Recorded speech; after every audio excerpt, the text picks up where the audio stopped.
කොහොමද යාළුවනේ වෙල්කම් ටු ෆුට්ස්ටෙප්ස් ඉන් ඕස්ට්‍රේලියා channel. ඉතින් ඔයාලට මතක ඇති අපි ගිය පාර වීඩියෝ එකක් කළා 2026 දී ඕස්ට්‍රේලියාවට කොච්චර ස්ටුඩන්ට් ප්‍රමාණයකට එන්න පුළුවන්ද කියලා ඕස්ට්‍රේලියාව රජය තීරණය කළා කියලා. ඒ ගාන තමයි 2,95,000. ඉතින් ඒ 2,95,000න් සමහර places යන්නේ public universities වලට. සමහර places vet නැත්නම් vocational education providers වලට තමයි යන්නේ. ඉතින් අපි ඔයගලන්ට කෝ කමෙන්ට් එකක් දාන්න කියලා vet කියලා ඔයාලා කැමති නම් ඒ සම්බන්ධයෙන් මම වෙනම වීඩියෝ එකක් කරනවාට. ඉතින් ගොඩක් කමෙන්ට්ස් ඔයගොල්ලෝ කරලා තිබ්බා. thank you ඒකට. ඉතින් ඒ නිසා අද අපි ඒ ගැන පොඩ්ඩක් කතා කරන්න කියලා බැලුවේ.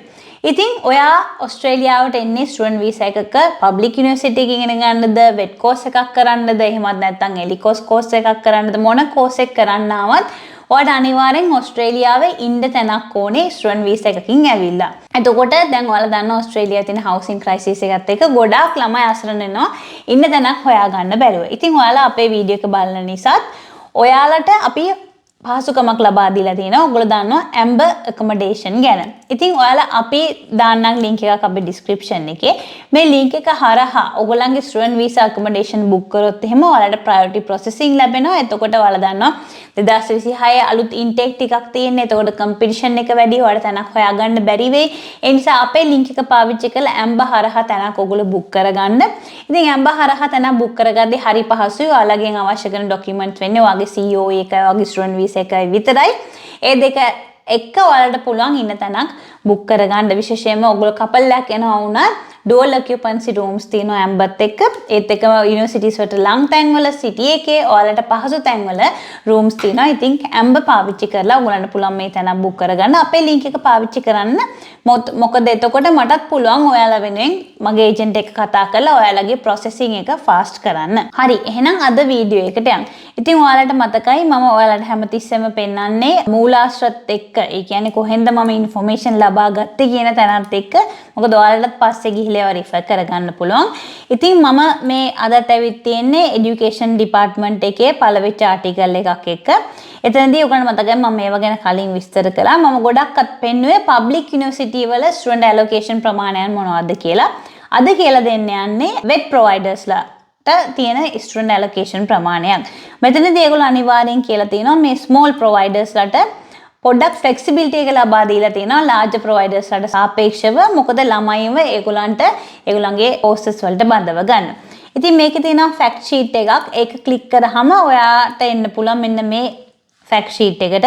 ඉතින් මෙතනත් මුලදී කතා කරන්නේ මේ නැෂනල් ප්ලෑනින් ලෙවල් එක ගැන 2026 දී 2,95,000ක් ස්ටුඩන්ට්ස් ලව ගන්නවා කියලා කියනවා.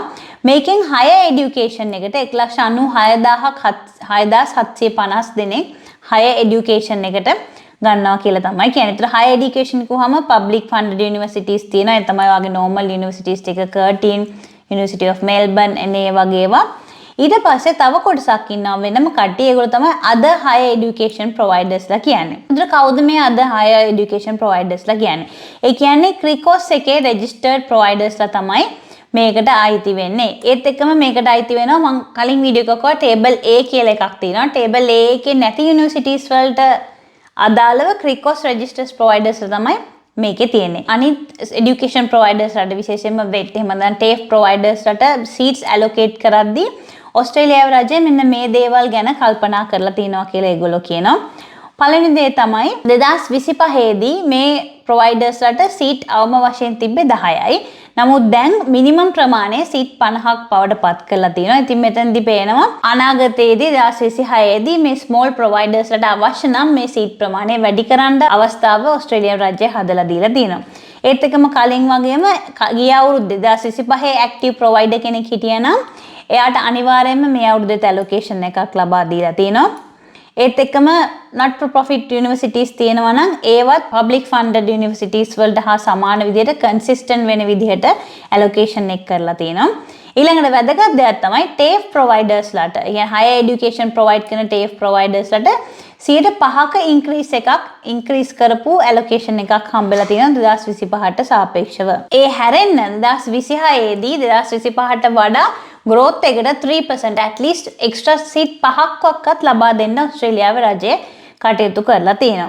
ඉතින් මේ තියෙන්නේ මේ පිළිබඳ විස්තර කිහිපයක්. මෙතනදී තව කතා කරලා තියෙනවා ඕස්ට්‍රේලියාවේ රජයේ මේ ස්මෝල් ප්‍රොවයිඩර්ස්ලාට ලබා දීලා තියෙනවා ෆ්ලෙක්සිබිලිටි එකක් තමන්ගේ ඇලොකේෂන් රීඩිස්ට්‍රිබියුට් කරන්න.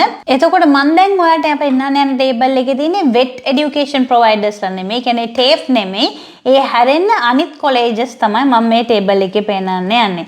ඉතින් මේකේ තියෙන සමහර කොලේජස් ඔයා අඳුරනවා ඇති, සමහර කොලේජස් ඔයා අඳුරන්නේ නැතුව ඇති. නමුත් ඔයාට මේකෙන් තියෙන වැදගත්කම තමයි ඔයා ඕස්ට්‍රේලියාවට ඇප්ලයි කරනවා නම් මේ වගේ පොඩි කොලේජ් එකකට ඉගෙන ගන්න මේ ලින්ක් එකට යන්න ගිහින් බලන්න තමන් ඇප්ලයි කරන්න හදන කොලේජ් එක මේකේ තියෙනවද කියලා. තියෙනවා නම් එහෙනම් ඔයාගේ කොලේජ් එක ගවර්න්මන්ට් එක අඳුරන ගවර්න්මන්ට් එක සීට් ඇලොකේට් කරපු කොලේජ් එකක්. එහෙම නැහැ කියලා කලබල වෙන්න එපා. මොකද සමහර අලුත් ඒවා තියෙන්න පුළුවන්. ඒ හැමතිස්සෙම ඔයාගේ ඩියු ඩිලිජන්ස් එක කරන්න ඔයා ඇප්ලයි කරන්න යන යුනි එක හෝ වේවා, කොලේජ් එක හෝ වේවා, TAFE එක හෝ වේවා, ඒවා රජයත් එක්ක රෙජිස්ටර්ඩ්ද කියලා බලන එක ඔයාගේ පැත්තෙන් කරන්න තියෙන දෙයක්. ඒ නිසා ගොඩක් ස්කෑම් සිද්ධ වෙනවා මේ ස්ටුඩන්ට් වීසා සම්බන්ධයෙන්. ඒවට අහු වෙන්න එපා. හරි. මේ තියෙන්නේ ඒ ලිස්ට් එක. එතකොට මම කිහිපයක් පෙන්නන්නම්. දැන් ඉස්සරහින්ම තියෙනවා ACAP යුනිවර්සිටි කොලේජ් කියලා. ඒකට 310කට අවස්ථාව ලබා දීලා තියෙනවා. ACP මේක තියෙන්නේ ඒ අකුරින් නම් ක්‍රොනොලොජිකල් ඕඩර් එක විදිහට. එතකොට ඒ අකුරෙන් පටන් ගන්න කොලේජ් වල අනුව බැලුවොත් එහෙම වැඩිම අවස්ථාව ලැබලා තියෙන්නේ Acknowledged Education Private Limited කියන එකට. ඊට පස්සේ Apex Institute of Higher Education 165ක්, ඊළඟට Asia Pacific International College Private Limited 495 දෙනෙක්ට අවස්ථාව ලබා දීලා තියෙනවා. එහෙම මම ලොකු ගණන් විතරක් කිව්වොත් එහෙම Australia Advanced Education Private Limited 445ක්, Australian Campus Management Private Limited 610ක්. ඊළඟට තවත් ලොකු එකක් තියෙනවා Australian Institute of Business and Management Private Limited 1165ක්. ඒත් එකම Australian Institute of Higher Education Private Limited. ඊළඟට B අකුරෙන් පටන් ගන්න ඒවා ගත්තොත් එහෙම Bond University කියලා එකක් තියෙනවා. ඒකට 800 දෙනෙක්ට අවස්ථාව ලබා දීලා තියෙනවා. ඊට පස්සේ අකුරෙන් පටන් ගන්න ඒවා තියෙනවා වැඩිම නම්බර ප්‍රමාණයක් තියෙන මේ Crown Institute of Higher Education Private Limited. ඊට පස්සේ අකුරෙන් පටන් ගන්න කොළ කිහිපයක් තියෙනවා. ඒකේ ඔයගොල්ලෝ අපි අඳුරන එකක් තියෙනවා Edith Corbin. ඒ කියන්නේ ECU College Private Limited එකේ 515 දෙනෙක්ට අවස්ථාව ලබා දීලා තියෙනවා. ඊට පස්සේ Group Colleges Australia Private Limited 410. මෙතන මේ ඉස්සරහා තියෙන්නේ ඒගොල්ලන්ගේ registration number එක. මෙතන තියෙන නම, ඊට පස්සේ මෙතන තියෙන allocate කරලා තියෙන seat ගාන. ඉතින් මේ විදිහට ඕගොල්ලන්ට මේ document එක බලලා පාවිච්චි කරන්න පුළුවන්. ඒත් එක්කම මේ document එක තව ඕගොල්ලන්ට පාවිච්චි කරන්න පුළුවන් විදිහක් තමයි මේ college එක ඔයාලට පුළුවන් Google එකේ ගහලා බලන්න. ඒකේ ඔයාලට ඉගෙන ගන්න පුළුවන් ඔයාගේ profile එකට අදාළ වෙන course එකක් තියෙනවද? course එකක් තියෙනවා නම් වියදම කොහොමද, මොනවද entry requirements. ඔයාට ඔයාගේ profile එකට ඒක ගැලපෙනවා නම් ඔයාට පුළුවන් ඒ course එක කරන්න. නමුත් ලංකාව දැන් level 1 country එකක් බවට පත් වෙලා තියෙන්නේ. ඒ නිසා student visa processing පැත්තෙන් පොඩි priority එකක් තියෙනවා. නමුත් ඔයාගේ profile එක strong නැත්නම්, ඔයා දන්නේ නැත්නම් ඔයාට මේ institute වලින් දෙන courses කරන්න පුළුවන්ද? ඔයා genuine student කෙනෙක් විදිහට pass වෙයිද නැද්ද කියලා ඔයාලට පුළුවන් අපිත් එක්ක කතා කරන්න. ඔයාලට පුළුවන් ඔයාලා දන්නවා මම education agent කෙනෙක්. chat with FIA@gmail.com කියන email එකට ඔයාලා මේ institute වල මොකක් හරි එකක ඉගෙන ගන්න කැමති නම් අපිට email එකක් එවන්න. නමුත් හැමෝටම බෑ. මොකද ඔයාට degree එකක් තියෙන කෙනෙක් නම් ඔයාට බෑ මේ වගේ මේවායින් ඉදිරිපත් කරන පොඩි courses කරන්න. ඔයා අනිවාර්යෙන් degree එකක් හෝ ඊට වඩා වැඩි එකක් තමයි කරන්න වෙන්නේ. ගොඩක් වෙලාවට මේ වගේ ඒවා ඉගෙන ගන්න දෙන්නේ ඇත්තටම ගොඩක් තරුණ ළමයි අවුරුදු 17 18 A level ඉවර වෙච්ච වගේ ළමයි. ඉතින් ඔයා A level ඉවර වෙච්ච කෙනෙක් නම් ඔයා කැමති නම් ඇවිල්ලා මෙහෙම course එකක ඉගෙන ගන්න අපිට email එකක් එවන්න. ඉතින් මම මේ list එක දාන්නම් ගිහින් බලන්න. හරි. ඒ තමයි small education providers. ඊළඟට ඕස්ට්‍රේලියාවේ රජය විසින් වෙනම list එකක් publish කරලා තියෙනවා TAFE providers වලට. මේ තියෙන ඒ article එක සම්බන්ධයෙන්. ඉතින් ඒකෙත් අර කලින් විස්තර වගේ තියෙනවා.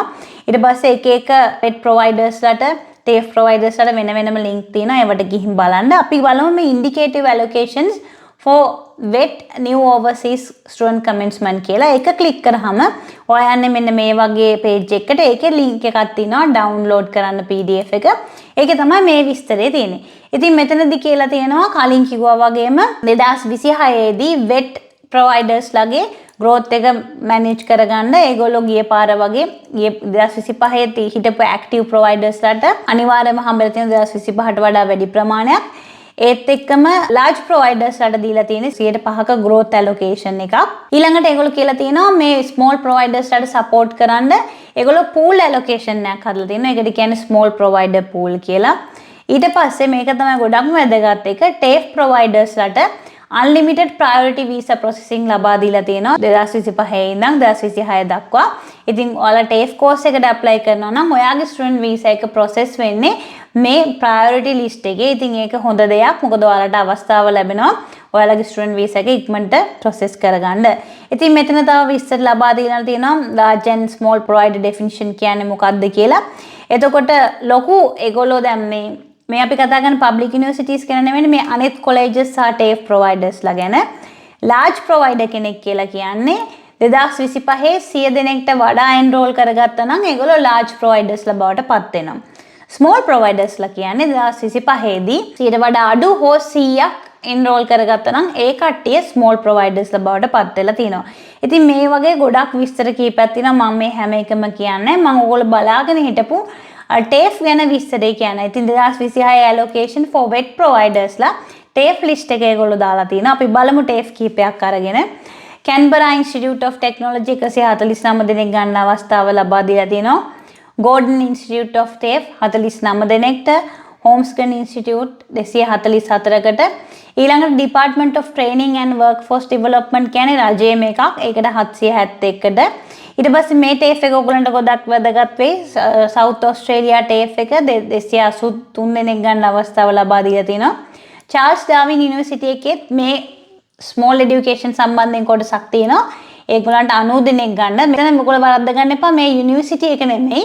මේ university එකේ TAFE side එක නැත්නම් wet education provider පැත්තට තමයි ඒක දීලා තියෙන්නේ.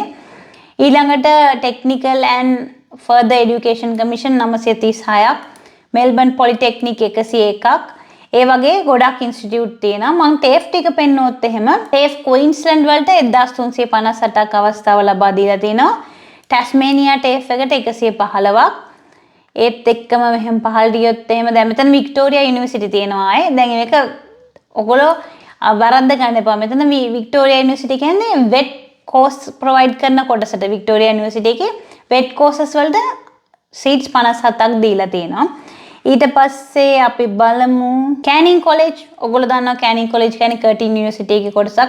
ඒගොල්ලන්ට seats 21 ලබා දීලා තියෙනවා. ඊට පස්සේ Actors College and College of Theatre Television and Private Limited 140ක්.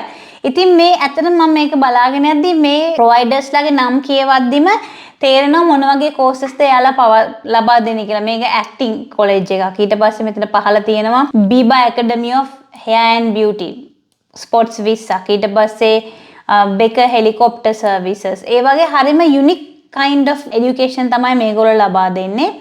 ඊට පස්සේ Dance Factory 20 දෙනෙක්ට.